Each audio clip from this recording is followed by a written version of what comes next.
रघुवीर धीरे धीरे अपनी कमर से एक हथियार निकालता है। यह मुझ पर इतना भरोसा करती है। मैंने कल जो हुआ उसके लिए माफी मांगी थी। एक छोटे से गांव में 7 भाई और उनकी एक प्यारी सी बहन रहते थे। बहन का नाम था गौरी।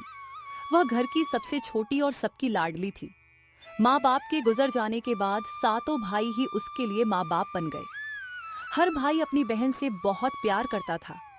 कोई उसके लिए फल लाता, कोई कपड़े तो कोई खिलौने। गौरी भी अपने भाइयों की हर छोटी बड़ी जरूरत का ध्यान रखती थी। भैया उठ जाइए, सूरज निकल आया है। मैंने पानी भी गर्म कर दिया है। अरे मेरी प्यारी बहन, तू इतनी सुबह उठ गई? अगर मैं नहीं उठूंगी तो आप सब भूखे जंगल चले जाओगे। देखो हमारी बहन कितनी समझदार हो गई है। अब जल्दी खाना दे दो, नहीं तो शिकार भाग जाएगा। गौरी, हम सब जंगल जा रहे हैं, तुम घर का ध्यान रखना। आप सब अपना भी ध्यान रखिएगा, जल्दी लौट आइएगा। तेरे लिए मीठे मीठे जामुन लेकर आएंगे। सच? हाँ बिल्कुल। सातों भाई जंगल की ओर निकल जाते हैं। गौरी दरवाजे पर खड़ी होकर उन्हें तब तक देखती रहती है जब तक वे आंखों से ओझल नहीं हो जाते। घर में अब केवल गौरी थी।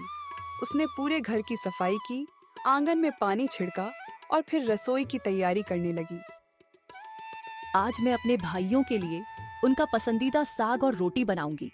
वे बहुत खुश होंगे। वह मुस्कुराते हुए सब्जियां धोने लगती है। भैया, आज जंगल कितना शांत है। हाँ, लेकिन सावधान रहना, कहीं जंगली जानवर पास ना हो। सब साथ रहना। शाम होने से पहले घर लौटना है। गौरी हमारा इंतजार करेगी। 6 भाई मुस्कुराते हैं, लेकिन रघुवीर के चेहरे पर एक अजीब सी गंभीरता दिखाई देती है। सुबह से काम करते करते गौरी थक गई थी, लेकिन उसके चेहरे पर मुस्कान थी, क्योंकि वह अपने सातों भाइयों के लिए उनका पसंदीदा खाना बना रही थी। आज भैया लोग बहुत खुश होंगे। ताजा साग, गरम गरम रोटी और दाल सब तैयार कर देती हूँ। गौरी साग काटने लगती है।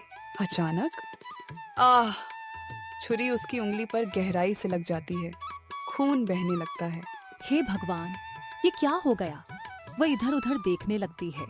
कहाँ पहुँचूं? कपड़ा भी नहीं है। घबराहट में वह अनजाने में अपनी उंगली का खून साग पर पोंछ देती है। कुछ पल बाद उसे अपनी गलती का एहसास होता है। मुझसे ये क्या हो गया? अगर भैया को पता चल गया तो? वह तुरंत साग को अच्छी तरह धोती है और फिर पकाने लगती है। भैया, आज तो अच्छा शिकार मिल गया। हाँ, गौरी बहुत खुश होगी। चलो जल्दी घर चलते हैं, बहन हमारा इंतजार कर रही होगी। सभी भाई खुशी खुशी घर की ओर निकल पड़ते हैं। सूरज ढल चुका था। गौरी दरवाजे पर खड़ी थी। जैसे ही उसने भाइयों को देखा, उसके चेहरे पर मुस्कान आ गई, लेकिन उसके मन में डर अब भी था। आइए भैया, हाथ मुंह धो लीजिए, खाना तैयार है। बहुत भूख लगी है बहन। सातों भाई खाना खाने बैठ जाते हैं। गौरी कांपते हाथों से सबको साग परोसती है। सबसे पहले बड़े भाई ने साग का एक कौर खाया। रघुवीर हैरान होकर, अरे आज साग का स्वाद कुछ अलग है, दूसरा भाई भी खाता है। सच में, इतना स्वादिष्ट साग मैंने पहले कभी नहीं खाया। तीसरा भाई मुस्कुराकर बोला, गौरी, आज तो तुमने कमाल कर दिया। सभी भाई उसकी तारीफ करने लगे, लेकिन गौरी की आंखों से आंसू बहने लगे। अरे बहन, तुम रो क्यों रही हो? गौरी फूट फूट कर रोने लगी। भैया, मुझसे बहुत बड़ी गलती हो गई। सभी भाई घबरा गए। क्या हुआ? साफ साफ बताओ। गौरी रोते हुए पूरी बात बता देती है कि सब्जी काटते समय उसकी उंगली कट गई थी और घबराहट में उससे खून साग पर लग गया। कुछ पल के लिए पूरे घर में सन्नाटा छा गया। गौरी की आंखों से आंसू लगातार बह रहे थे। सातों भाई उसकी ओर हैरानी से देख रहे थे। भैया, मुझसे बहुत बड़ी गलती हो गई। साग काटते समय मेरी उंगली कट गई थी। बहुत खून निकल रहा था। घबराहट में मैंने वही खून साग पर पोंछ दिया, फिर साग धोकर पका दिया। मुझे माफ कर दीजिए भैया। गौरी रोते रोते बड़े भाई के पैरों में गिर जाती है। अरे पगली, इसमें तेरी क्या गलती है? ये तो एक हादसा था। हाँ बहन, तूने जानबूझकर कुछ नहीं किया। हमारी बहन कभी गलत नहीं हो सकती। अब रोना बंद कर। आज के बाद इतनी छोटी बात के लिए कभी मत डरना। अगर तुझे कुछ हो जाता तो हमारा क्या होता? गौरी अपने भाइयों को देखकर और जोर से रो पड़ती है। सब भाई गौरी को समझा रहे थे, लेकिन सबसे बड़ा भाई रघुवीर बिल्कुल चुप था। वह बार बार साग की ओर देख रहा था। रघुवीर मन ही मन, अजीब बात है, अगर इसका खून इतना मीठा है तो इसका मांस कितना स्वादिष्ट होगा। रघुवीर की बात सुनते ही सभी भाई सन्न रह गए। भैया, आप क्या कह रहे हैं? यह हमारी बहन है। ऐसी बात सोच भी कैसे सकते हैं? भगवान के लिए अपने मन से यह विचार निकाल दीजिए। लालच इंसान को अंधा बना देता है। मैं अपनी बहन को कुछ नहीं होने दूंगा। गौरी डर के मारे कांपने लगी। जहां 6 भाइयों के दिल में बहन के लिए प्यार था, वहीं बड़े भाई के दिल में लालच झर बनकर फैल चुका था। सुबह होने से पहले ही उसने एक भयानक फैसला कर लिया। कल मैं गौरी को जंगल ले जाऊंगा। और फिर उसके चेहरे पर एक डरावनी मुस्कान आ गई। अगली सुबह सूरज निकल चुका था। गौरी रोज की तरह अपने भाइयों के लिए नाश्ता तैयार कर रही थी। उसे बिल्कुल अंदाजा नहीं था कि उसके सबसे बड़े भाई के मन में क्या चल रहा है। भैया, नाश्ता तैयार है, सब लोग जल्दी कर लीजिए वरना देर हो जाएगी। बहन, आज तुम हमारे साथ जंगल क्यों नहीं चलती? नहीं भैया, मैं घर पर रहकर खाना तैयार करूंगी, आप लोग जल्दी वापस आना। रघुवीर कुछ देर तक गौरी को चुपचाप देखता रहता है। बड़े भैया, आप मुझे ऐसे क्यों देख रहे हैं? कुछ नहीं, बस सोच रहा था मेरी छोटी बहन अब कितनी बड़ी हो गई है। मैं बड़ी हो गई हूँ, लेकिन आपके लिए हमेशा छोटी ही रहूंगी। रघुवीर कुछ नहीं कहता। गौरी, आज तुम मेरे साथ जंगल चलो। मैं? जंगल? हाँ, बाकी भाई आगे चले जाएंगे। मुझे कुछ सामान लेना है, तुम थोड़ी देर मेरे साथ रहना। ठीक है भैया।